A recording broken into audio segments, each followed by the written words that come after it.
Assalamualaikum warahmatullahi wabarakatuh. Sebelumnya, apakah suara saya terdengar?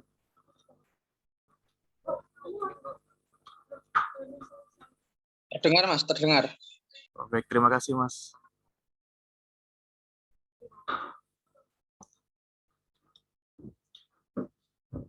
Ya, sebelumnya saya ucapkan selamat datang pada acara webinar kali ini yang berjudul Optimalisasi Digital Marketing, khususnya di desain produk. Sebelum memulai acara, mari kita berdoa menurut agama dan keyakinan kita masing-masing agar acara berjalan dengan lancar. Berdoa dapat dimulai.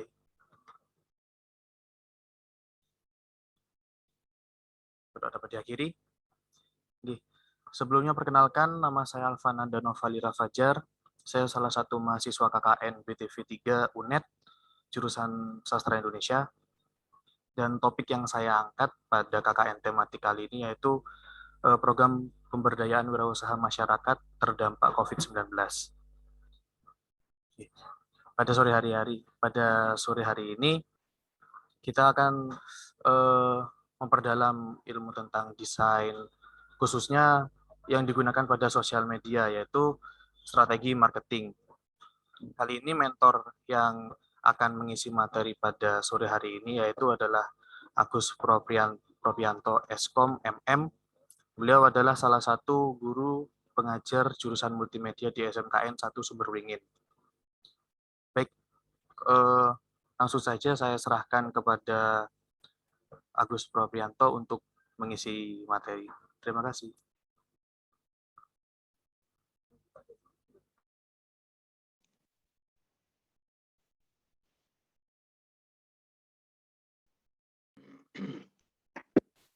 Baik, terima kasih untuk moderator.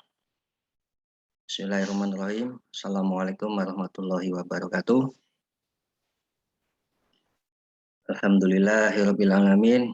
Wassalatu wassalamu ala anbiya wal mursalin. Segala puji syukur atas kehadirat Allah Subhanahu wa taala sehingga kita bisa bertemu di sore hari ini dalam keadaan insya Allah sehat semua dan dalam acara webinar optimalisasi digital marketing ya. Nanti akan saya jelaskan secara detail setelah ini. Untuk pertama-tama tentunya saya akan mau memperkenalkan diri dulu. Barangkali untuk moderator bisa menampilkan slide-nya.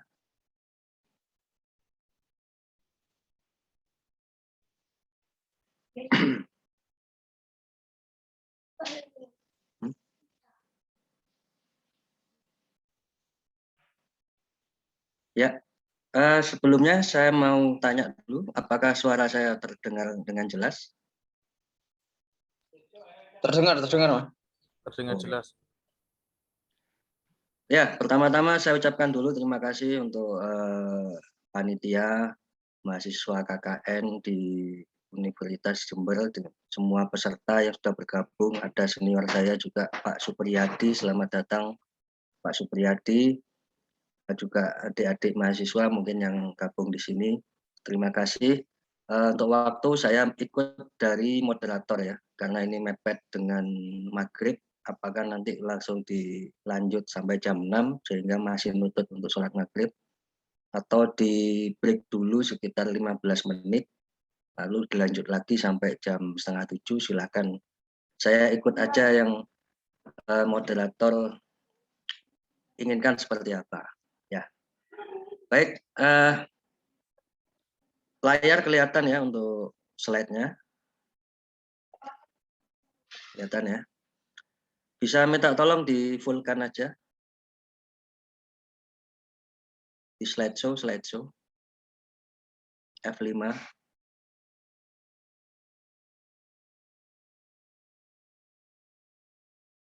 Ya. Pada sore hari ini kita akan belajar bersama tentang optimalisasi digital marketing melalui desain sosial media. Ini ada sedikit koreksi untuk panitia ya. Kalau bahasa Indonesia itu desain, itu tulisannya DESAIN ya, jangan dicampur. Kalau judulnya bahasa Indonesia, desainnya pakai bahasa Inggris, design itu salah ya. Jadi harus kalau memang bahasa Indonesia ya bahasa Indonesia semua, dimasukkan buat nanti ke depannya ya. Terus bisa diklik lagi.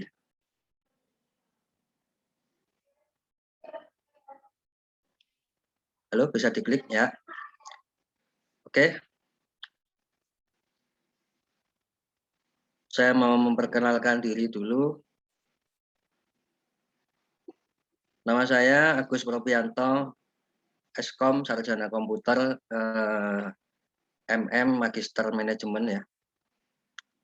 Alamatnya di Bondowoso di Nangkaan, tapi asli saya itu di Jember ya, di Semanggi. Jadi kalau Cafe 0.0 itu insya Allah saya banyak kenal, terutama ownernya, manajernya itu Mas Hendra, itu sahabat saya juga.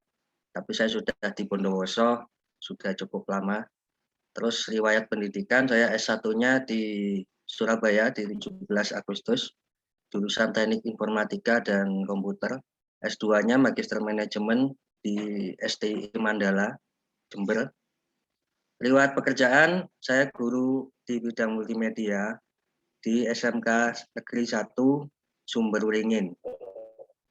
Mulai 2009 sampai sekarang, lumayan sudah hampir kurang lebih 11 tahunan, 11 tahun ya, tak terasa. Freelance juga saya sebagai desainer juga konsultan branding, jadi saya juga menerima desain dari orang-orang di sekitar saya, klien yang saya terima, baik itu personal maupun UMKM, itu bisa saya bantu juga. Nomor HP saya itu bisa dicatat, mungkin mau WA atau mau menambah relasi, silakan. Juga email saya itu email sudah lama sekali saya pakai itu. Ya. Terus next.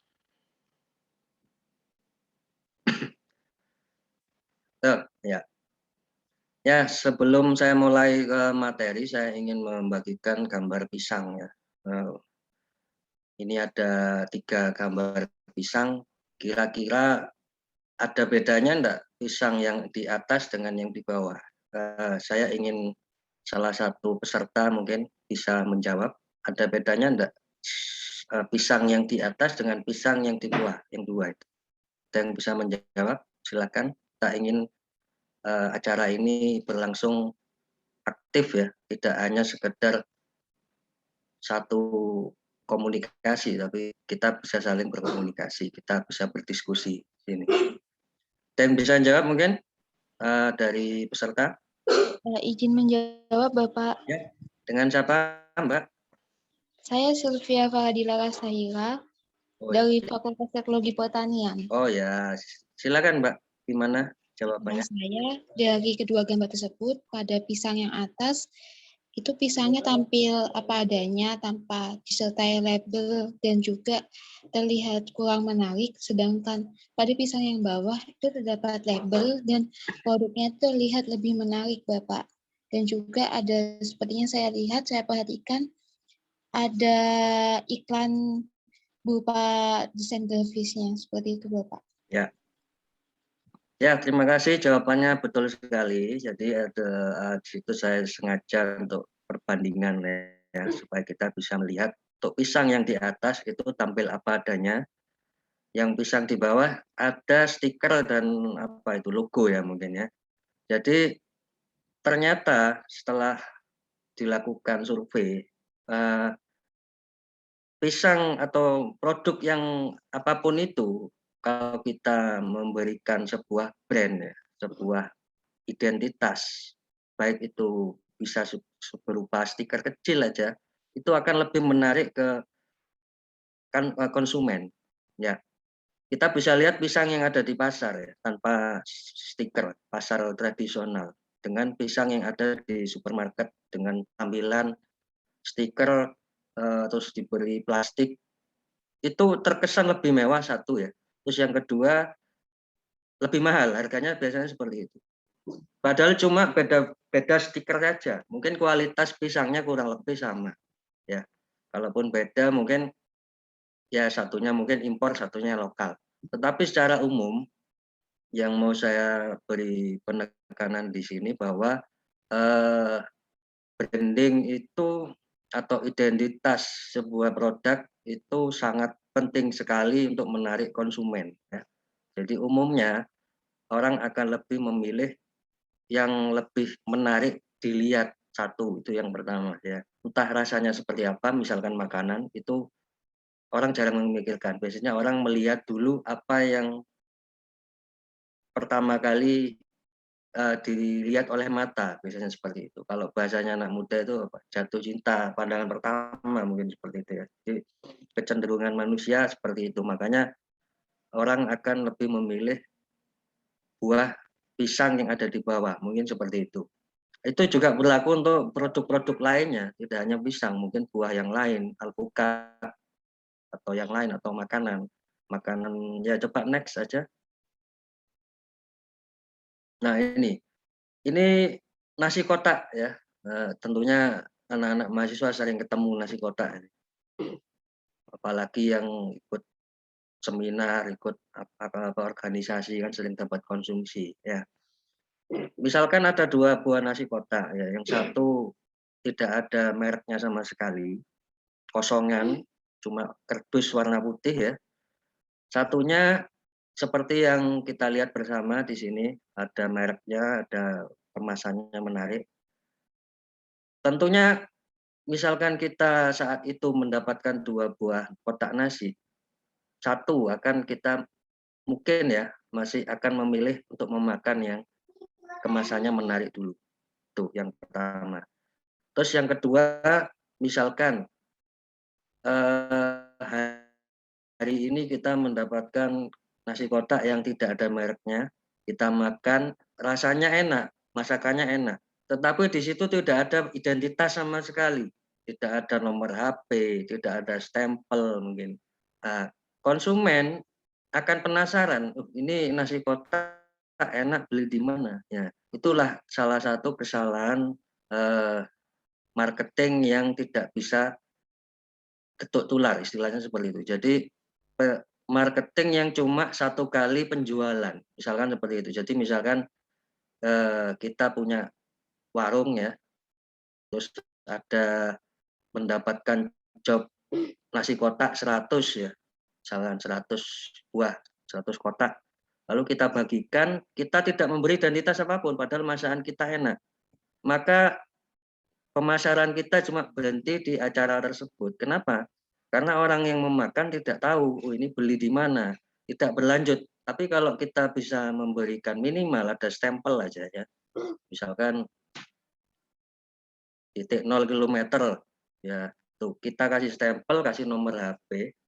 Itu kalau dari 100 peserta paling tidak 20 peserta itu akan menghubungi lagi, minimal 10 lah. Apalagi masakannya enak, tentunya akan berpikir, oh saya kalau butuh nasi kotak akan pesan ke ini, rasanya enak dan menarik juga. Akhirnya menghubungi kontak yang ada di kemasan tersebut. Nah, supaya lebih profesional lagi, tidak hanya stempel ya, untuk zaman sekarang kita sudah zaman digital, tentunya sudah kita bisa menggunakan kemasan yang kita print seperti yang dilihat kita ya. Itu manfaat dari desain secara umum. Saya masih membahas tentang visualisasi. Bisa di next dulu.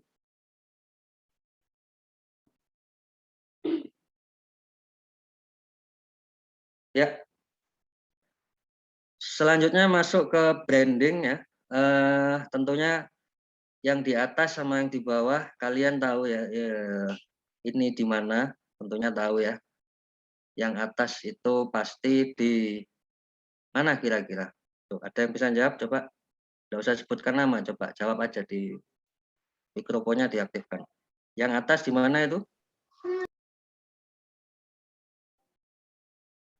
Halo?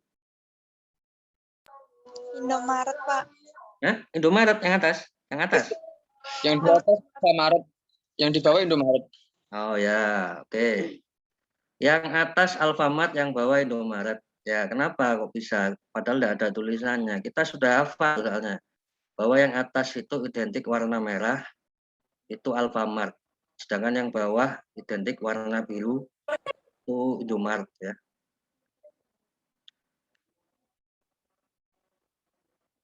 Ya, mohon maaf, adzan sebentar ya. Kita tunda dulu sebentar. Masih adzan.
Ya, baik, saya lanjutkan ya. Jadi kenapa kita bisa tahu sekilas melihat warna merah yang di atas itu identik dengan Alfamart dan yang biru itu identik dengan Indomart ya. Karena kita sudah terbiasa melihat sehari-hari dan itu sudah tertanam di otak kita secara tidak langsung. Jadi identitas dari tadi itu sudah tertanam di otak kita ya, seperti itu. Makanya kita bisa tahu sekilas, oh merah ini Alfamart, yang biru ini Indomaret ya. Meskipun tidak ada tulisannya, seperti itu. Nah, itulah yang dinamakan branding. Nah, seperti itu. Bisa di next dulu.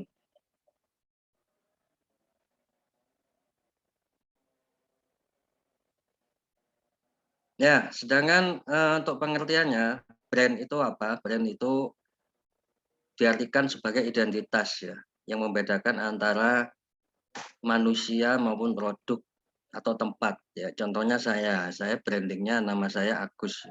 Kenapa dikasih nama Agus ya? Karena biar tidak keliru sama orang yang bernama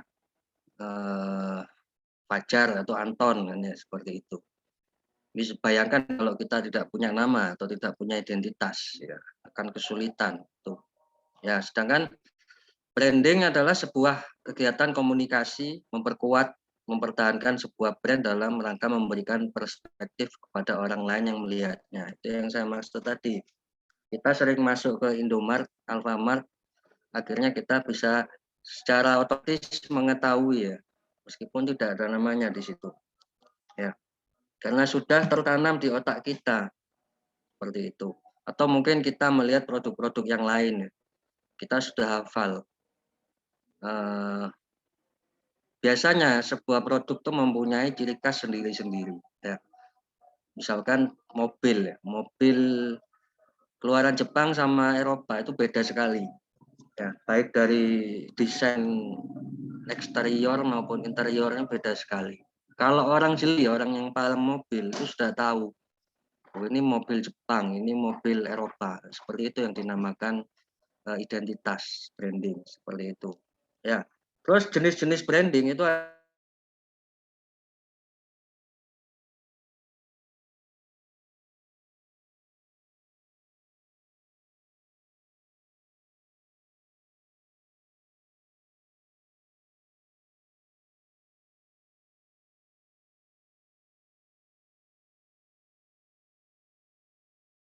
Vivo kan beda jauh ya.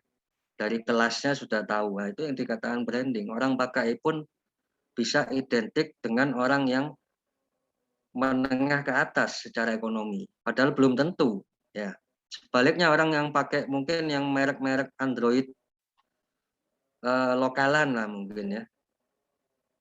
Punya identik sebagai orang yang ekonominya menengah ke bawah. Ya. Padahal belum tentu juga. Ya. Belum tentu juga. Itu tadi yang dikatakan brandingnya. Kadang orang mengejar sebuah prestis ya, supaya dikatakan orang tersebut orang kaya mungkin. Akhirnya membeli merek-merek yang istilahnya branded ya. Mulai jamnya harus yang merek, sepatu, kaos, aksesorisnya, apa semuanya itu harus yang bermerek, HP, laptop, supaya orang melihat, wah ini orang kaya. Itulah kekuatan branding. Padahal juga itu belum tentu. Yang kedua, personal branding, yaitu branding personal atau perorangan. Biasanya ini dilakukan tokoh-tokoh ya, semacam artis, tokoh politik, terus juga bisa seorang pengacara atau dokter ya mungkin. Dokter, kenapa orang melihat dokter sebagai orang kaya ya dimanapun, hampir semua lah. Kita melihat dokter sebagai orang yang mampu secara ekonomi. Karena sudah tertanam di masyarakat bahwa dokter ini orang kaya, ya, seperti itu. Bahkan seorang dokter kalau tidak menggunakan mobil dalam keseharian itu sepertinya kurang meyakinkan. Bayangkan aja dokter datang ke rumah sakit bawa sepeda motor, kayaknya pasien masih kurang percaya. Ini dokter apa perawat nih? Coba kalau bawa mobil, pasti orang akan percaya kalau itu dokter. Ya, sampai seperti itu. Saya juga punya teman pengacara itu dulu, dia tidak punya motor karena memang masih pengacara baru ya. Akhirnya dia lebih suka naik taksi. Masa itu masih zaman taksi ya. Lebih suka naik taksi kalau saat ada acara kegiatan di pengadilan. Supaya kliennya tuh yakin kalau ini pengacara. Coba dia bawa sepeda motor. Tidak akan percaya klien ini pengacara kok miskin ya, mungkin seperti itu ya. Tapi kalau naik taksi kan kita identik dengan waktu itu ya, taksi kan identik dengan orang yang bos lah, naik taksi seperti itu. Sekarang sudah tidak ada, sekarang taksi online. Ya, terus corporate branding ini ya, ini yang harus diterapkan pada perusahaan atau sebuah organisasi ya. Misalkan ini kebetulan lokasinya di titik 0 km, titik 0 kafe ya, Putra Semanggi kalau tidak salah. Nah ini manajemen maupun semua karyawan diharuskan itu membangun sebuah branding di situ. Kalau tidak salah dulu kan brandingnya di situ makanan murah ya, serba 5.000 kalau tidak salah. Nggak tahu sekarang. Harusnya manajemen maupun karyawan di situ semua sering-sering membagikan atau share ya tentang identitas tersebut, sehingga orang-orang masyarakat Jember maupun di luar Jember sudah pengen ke sana itu karena ingin menikmati hidangan yang serba 5.000 lagi, seperti itu. Dengan harga terjangkau tapi kualitasnya masih tidak salah-salah seperti itu. Ya, jadi misalkan saya dari Bondowoso atau teman saya, saya pengen ke Putra Semanggi, ke titik 0 sana, katanya ada warung yang serba 5.000 ya. Harusnya targetnya ke depannya itu seperti itu. Ya, seperti itu. Sama seperti kalau di Pasuruan itu ada rawon nguling ya. Orang kenapa kok ingin ke sana? Karena sudah terkenal, sudah identik bahwa rawon di Nguling itu rasanya enak. Jadi orang dari luar kota pun, bahkan mantan presiden SBY saja sampai ke sana waktu itu masih menjadi presiden karena penasarannya seperti itu. Ya, itu yang harus dikembangkan di cafe ini khususnya ya, corporate brandingnya. Nanti bisa lebih lanjut komunikasikan dengan manajemennya. Terus destination branding ini misalkan tempat ya, Bali ya, Bali terkenal dengan budaya yang sangat kuat ya, atau Jogja. Jogja kalau kita ingat Jogja pasti ingat gudeg kurang lebih ya, atau ingat Malioboro, itu yang dinamakan destination branding. Jember, apa sih yang terkenal dari Jember? Kan belum ada. Suara Suwir lah, sudah kuno, itu sudah bukan zamannya sekarang. Nah, Cafe Semanggi harusnya bisa menjadi branding nanti. Orang ke Jember maunya ke Cafe Semanggi seperti itu harusnya ya. Terus cultural branding itu salah ketik, itu budaya. Jadi misalkan Jepang atau RRC itu punya budaya yang sangat kuat. Orang akan tahu kalau Jepang itu punya mulai ramen, Doraemon atau anime sangat kuat sekali. Saya juga penggemar Jepang ya. Terus seperti itulah cultural branding ya. Bisa di next dulu. Ini contoh-contoh branding ya, yang di atas M ini tentunya kita semua tahu itu logonya McDonald ya. Pasti, meskipun tidak ada tulisan McDonald di situ. Tapi misalkan kita dari jarak 1 kilometer naik mobil sudah tahu dari jauh ada pelangnya atau billboard atau neon box M itu pasti sudah kemungkinan 99% McDonald ya. Dan kita tahu itu tempat apa, tempat makan, ayam goreng ya atau burger, bukan jual pecel gitu ya. Kita sudah tahu. Terus sebelahnya ada sepatu Converse ya. Sepatu Converse punya brand atau identitas anak muda satu. Yang kedua, desainnya casual, harganya ya cukup lumayan bagi saya ya, cukup lumayan. Beda dengan sepatu merek lain, mungkin Adidas, Nike itu punya segmen sendiri, itu brand yang identitas dikenal masyarakat sebagai sepatu olahraga. Beda lagi dengan Burberry atau Pacalolo, sepatu kantor, beda ya. Tapi Converse ini saya akui mulai zaman dulu sampai sekarang ya desainnya seperti itu. Cuma sayangnya sekarang sudah banyak yang nembak desainnya. Bahkan yang lebih parah itu membuat Converse palsu. Jadi KW kasarannya KW itu tetap palsu ya. Itu yang melanggar hak cipta sebenarnya. Tapi gimana lagi kebutuhan masyarakat di Indonesia, orang ingin bergaya meskipun pakai barang KW, enggak apa-apa lah. Yang penting kelihatan pakai Converse padahal KW seperti itu. Kalau di luar negeri beda lagi, tidak ada barang KW mungkin di beberapa negara. Ya beli Converse ya Converse yang asli seperti itu. Ya. Terus yang bawahnya ada makanan gudeg, itu juga branding. Kalau kita melihat gudeg, pasti ingatnya Jogja, itu sudah kemungkinan besar seperti itu. Meskipun di Jember juga ada, tapi Jember bukan kota gudeg ya. Nggak mungkin orang melihat gudeg ingat Jember, itu nggak mungkin. Dan sebelahnya lagi ada tokoh nasional yang tentunya mungkin kita semua tahu, yaitu pengacara sukses Hotman Paris. Kenapa saya tampilkan di sini? Karena beliau sukses membranded dirinya sebagai orang yang glamor, orang kaya yang kehidupannya mewah, koleksi barang-barang mewah yang dipakai juga barang-barang mewah semua. Dan tentunya itu sebuah usaha pencitraan.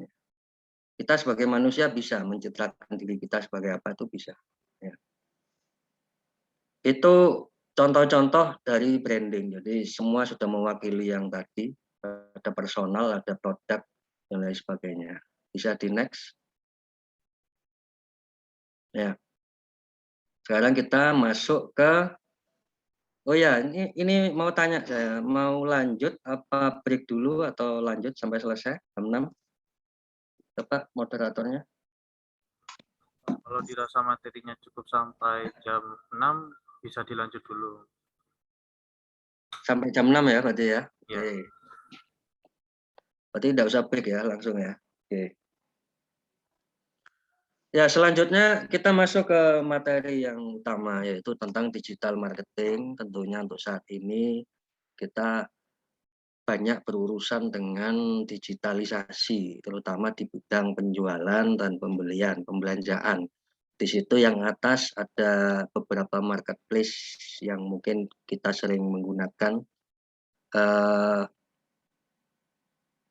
Saya dulu tahun 2014-an, 13-14 itu masih jarang orang yang pakai marketplace digital seperti ini. Jadi waktu itu yang ada cuma Tokopedia. Ya. Ada Lazada itu masih belum sukses, tapi sekarang sudah banyak sekali yang bermunculan. Ada Shopee, ada Bukalapak, ini sudah lama ya. Ada Blibli atau JDID kan baru ya. Cuma tidak semua sukses, ya. Itu artinya bahwa perkembangan dunia digital marketing ini sangat meningkat di seluruh dunia, khususnya di Indonesia. Terutama di masa pandemi ini, kita mau tidak mau pandemi menjadi faktor meningkatnya digital marketing. Ya. Nanti akan saya jelaskan lagi. Terus yang bawah itu logo medsos ya, ada Instagram, Facebook, dan WhatsApp. Ya, WhatsApp ini bisa dibilang medsos, bisa dibilang chatting, dua-duanya. Meskipun lebih ke chatting sebenarnya, tapi banyak juga orang jualan melalui WhatsApp. Ya. Jadi kurang lebih beberapa aplikasi ini yang mendorong kita khususnya orang Indonesia untuk kalau bisa memanfaatkan platform-platform ini menjadi sumber penghasilan kita. Ya, bisa di next.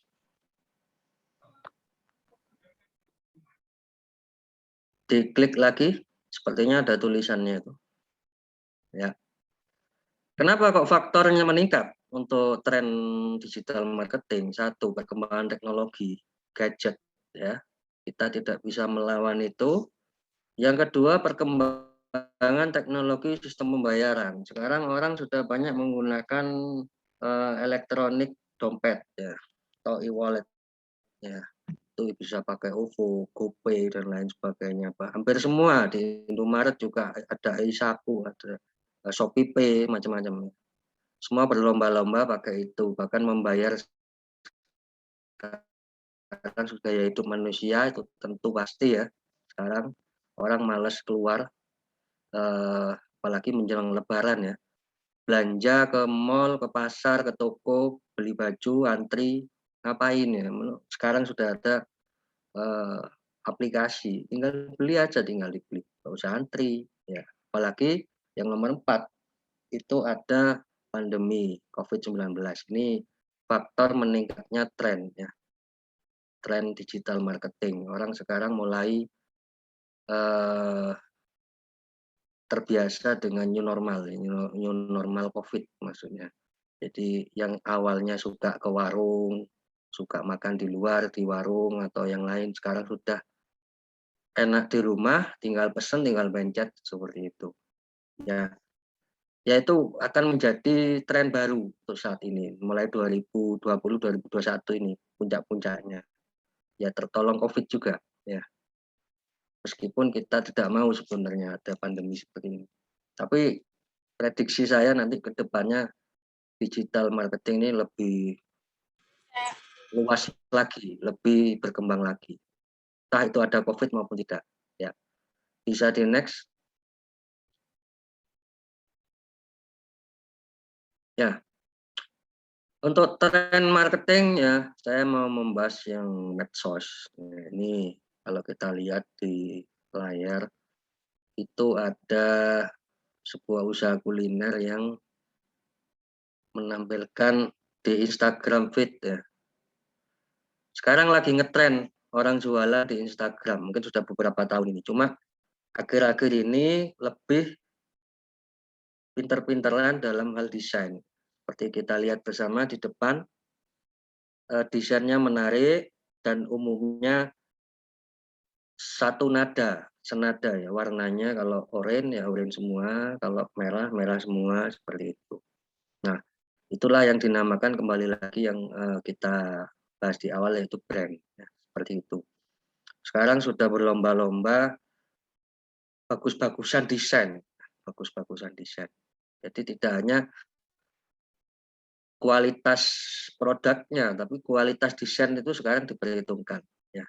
Nah, ini yang jadi PR nanti buat kafe Putra Semanggi tadi, untuk medsosnya harusnya ada tim sendiri ya, bagian desain maupun admin di aplikasi, admin di akunnya. Jadi admin itu tidak harus owner ya, itu salah. Admin harus owner itu salah ya. Owner itu belum tentu bisa jadi admin. Ya, itu harus digarisbawahi. Owner itu belum tentu bisa menjadi admin. Kenapa? Karena di admin sebuah medsos itu dibutuhkan komunikasi, dibutuhkan orang yang komunikatif, yang punya ide-ide untuk komunikasi yang menarik. Ya, kalau owner kita orang yang nggak bisa ngomong, pemalu ya nggak bisa kita jadi admin. Meskipun tidak ngomong kan, cuma ngetik aja, tapi kan bahasa yang disampaikan kan bahasa komunikatif. Ya. Apalagi orangnya sudah tua mungkin nggak bisa ala anak muda, itu sulit sekali. Jadi lebih baik membayar atau punya admin sendiri khusus medsos. Sepertinya seperti itu. Bahkan sekarang banyak jasa di bidang pengelolaan medsos itu ada sampai seperti itu. Itu artinya apa? Kita masih kekurangan dalam hal manajemen medsos sampai ada jasa seperti itu. Ya, kalau kita ingin berkembang lebih baik kita pakai jasa itu atau kita menggunakan karyawan kita yang jago di medsos. Jangan dipaksakan owner atau manajer kita yang mengoperasikan. Jangan seperti itu. Ya. Itu bisa dilihat di sebelah mana ini? Kiri kita ya. Apa ini tulisan? Ya itulah. Intinya itu ada pertanyaan kayaknya. Apa itu pempek? Apa itu? Ya itulah. Nah, ini yang dikatakan komunikatif. Jadi postingannya itu mengajak followernya maupun viewernya itu untuk terpancing untuk menjawab. Ya, misalkan seperti itu. Itu yang dikatakan dengan komunikasi tadi. Atau bahasa kerennya itu copywriting ya. Copywriting itu tidak saya jelaskan di sini, tapi secara umum copywriting itu berjualan pakai tulisan lah kasarannya gitu. Jadi pinter-pinternya kita menawarkan produk kita melalui tulisan. Ya, tulisannya sekarang untuk era sekarang tidak harus baku, tidak harus tulisan formal. Tapi tulisan yang sekarang yang menarik itu yang milenial, sepertinya seperti itu ya. Ya. Dan itu menjadi perubahan yang sangat besar. Kalau dulu seorang sales marketing kan harus datang ke rumah, datang ke kantor menawarkan, Pak, Bu, ini saya punya panci, ini bisa untuk merebus air cepat 1 menit langsung mendidih. Nah, masih masih demo. Saya coba besok bawa ayam seperti itu ya, bawa daging, panci serbaguna mungkin. Sekarang sudah tidak musim itu, sekarang pakai medsos saja ngapain seperti itu. Terus next, nah ini juga sama. Coba dilihat dianalisa desainnya ya. Dari atas sampai bawah itu kurang lebih sama, senada, warnanya senada. Kurang lebih hijau. Kenapa hijau? Karena produknya alpukat. Gitu. Mungkin kebanyakan alpukat minuman lah, tapi berbahan dasar alpukat sepertinya itu. Ya. Nah, itu di materi selanjutnya mungkin kalau ada lanjutan, saya akan menjelaskan tentang teori pemilihan warna atau psikologi warna. Ya. Ada warna-warna yang dilarang untuk produk makanan minuman. Ada warna-warna yang sangat dianjurkan. Begitu juga produk lainnya, ada warna-warna yang dilarang karena setiap warna itu mempunyai nilai psikologi sendiri, ya. Seperti itu. Terus next lagi. Nah, ini juga masih Instagram feed ya. Di pojok kiri itu ada tebak bahan. Ya, ini yang saya maksud komunikatif tadi. Jadi postingannya mengajak orang untuk menjawab seperti itu. Akhirnya apa? Postingannya naik, banyak yang komen, otomatis postingannya naik di algoritma Instagramnya bisa naik seperti itu. Jadi tidak asal posting makanan ini harganya 10.000, nah, itu harus diperbaiki. Gimana caranya? Minimal meskipun tidak beli itu viewer itu atau follower itu tertarik untuk menjawab. Seperti itu. Akhirnya menjadi viral mungkin ya seperti itu. Nah ini khususnya untuk Putra Semanggi, saya memberi masukan kalau boleh ya, nanti bisa disampaikan ke Pak Hendra. Saya sempat melihat sih medsosnya Putra Semanggi itu memang masih bisa dibilang tradisional ya. Jadi yang diposting ya makanan yang di situ atau suasana kafenya difoto diposting. Ya boleh saja. Cuma untuk tren sekarang itu sudah kurang efektif.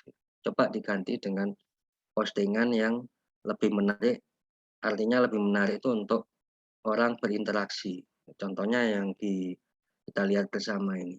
Nah, banyak sekarang pengusaha kuliner khususnya, ini saya bahas kuliner karena di sini kan lokasinya di kafe ya. Jadi saya bahas kuliner. Banyak sekali sekarang pengusaha kuliner mau kecil maupun besar itu sudah memaksimalkan medsos, baik itu Instagram, Facebook maupun story WA mungkin seperti itu. Jadi kalau tidak bisa untuk memaksimalkan medsos, ya cari solusinya. Misalkan cari karyawan yang sangat bagus dia komunikasinya di medsos atau pinter desain lebih baik lagi. Yang kedua, cari siapa yang bisa jadi admin. Jadi jangan dipaksakan untuk owner atau manajer atau siapapun itu, atau mungkin karyawan yang kurang maksimal tapi dipaksakan, itu lebih baik dihindari. Kalau memang tidak nemu, mending bayar jasa aja, jasa untuk manajemen Instagram khususnya seperti itu. Banyak sekali sudah jasa-jasa seperti itu. Jasa desain, jasa posting, manajemen itu banyak sekali. Manajemen postingan itu banyak sekali. Ya, saya kira cukup ya materinya. Ini sudah slide terakhir. Saya ucapkan terima kasih untuk panitia yang sudah bersedia untuk mengundang saya untuk belajar bersama ya. Mungkin ada yang ditanyakan, saya masih memberi waktu ya sekitar 5 menit. Silakan untuk yang tanya bisa langsung hidupkan mikrofonnya.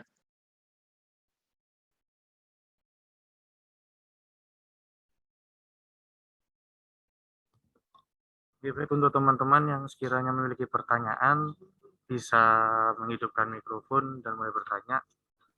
Ini kebetulan ada pertanyaan di chat tuh. Oh ya, bentar. Ya, saya bacakan. Sebelumnya mohon maaf nggak bisa on cam, Mas. Kebetulan saya masih di luar. Karena topik ini menarik perhatian saya. Hehe. Jadi saya mau tanya nih, berhubung era sekarang kan konsumen lebih pandai dalam menilai brand hanya dari kemasan. Nah, pertanyaan saya bagaimana sih cara membangun, mengukur, dan mengelola brand equity atau nilai jual itu sendiri ya, Mas? Jika berkaca, konsumen sekarang langsung menilai hanya dari kemasan tanpa mencoba lebih dulu isinya. Terima kasih, semoga sehat selalu. Oh ya, bentar ya. Oh yang ini ya, saya baca dulu sebentar.